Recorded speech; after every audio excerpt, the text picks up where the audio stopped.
नमस्ते बच्चों। आज हम एक मजेदार और सीख देने वाली कहानी सुनेंगे। एक शेर, एक गीदड़ और एक गधे की कहानी। एक घने जंगल में एक शेर रहता था। उसका नाम था कराल केसर। उसके साथ हमेशा एक गीदड़ रहता था जो उसकी सेवा करता था।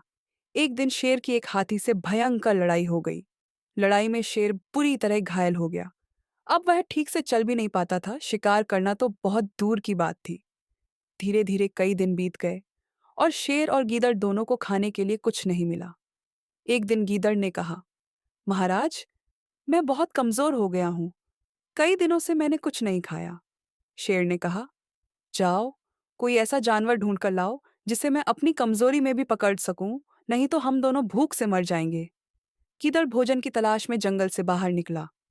थोड़ी दूर जाकर उसने देखा कि एक गधा हरी हरी घास खा रहा था। गीदड़ ने प्यार से कहा, नमस्ते चाचा, आप बहुत दुबले और थके हुए लग रहे हैं। क्या बात है?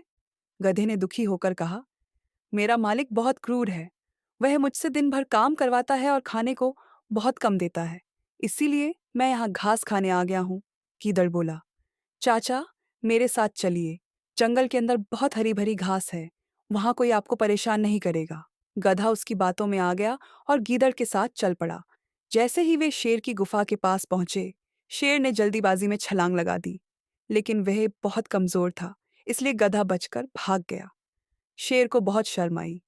गीदड़ बोला, महाराज, मैं उसे फिर से लाता हूं, लेकिन इस बार आप जल्दी मत कीजिएगा। गीदड़ फिर गधे के पास गया और बोला, चाचा, आप गलत समझे। वह तो एक गद्दी थी जो आपको गले लगाना चाहती थी। गधा फिर उसकी मीठी बातों में आ गया और उसके साथ वापस चल पड़ा।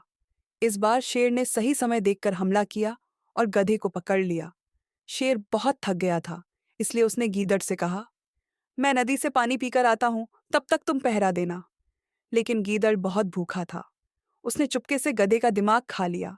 जब शेर लौटा तो उसने पूछा, गधे का दिमाग कहाँ गया?